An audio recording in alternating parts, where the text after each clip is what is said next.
This is the project at Port Macquarie Chemist. You can see here all the panels actually been installed on their side. From a distance, there doesn't seem to be so much wrong, other than the fact that the system's been oversized and a lot of the panels aren't working. The customers asked me to come out and identify why the system hasn't increased more than 30 to 40 kilowatts on a 65 kilowatt system. After reviewing the site, I found multiple issues on the site. This is the first one. You have conduits separating from the isolators. These isolators here are actually only glued on. You can see here, they're actually just peeling straight off. Here's another example. I've ripped off some panels here, and you can actually see the distance between the rails are actually quite pathetic.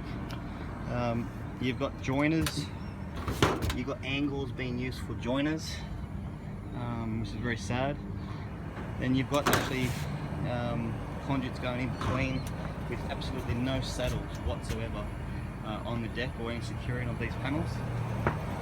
You can see here, after some other panels that I've taken off, that no stainless steel cable ties have been used.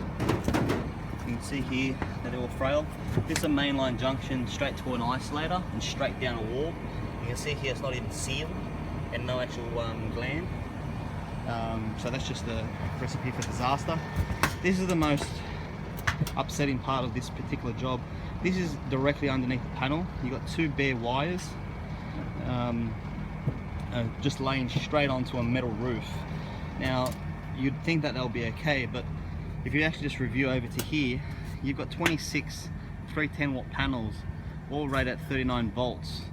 That one isolator, rated at 1000 volts, is in excess of 1100 volts, 1114 to 111 volts. So that isolator itself is underrated. The circuit's over 1000 volts with this one string, and this is the feed return. As soon as heat gets onto those cables and that melts onto that metal, this whole metal frame is going to probably be alive with 1000 plus 2000 volt DC. These are the feeds going back to deck heights, back to the board. Not one conduit has a saddle on it. There's no glue in any of the joins. Cable ties used throughout. Minimal amount of brackets onto the roof, and a multiple amount of cracks and holes underneath the panels where people have stepped onto the roof. They're quite upsetting. So you've got all these here and all these deck tights, and here we go. These are the only saddles I've noticed on the whole job holding the conduit, which are only a metre or two away from the deck tights that are going down to the inverters.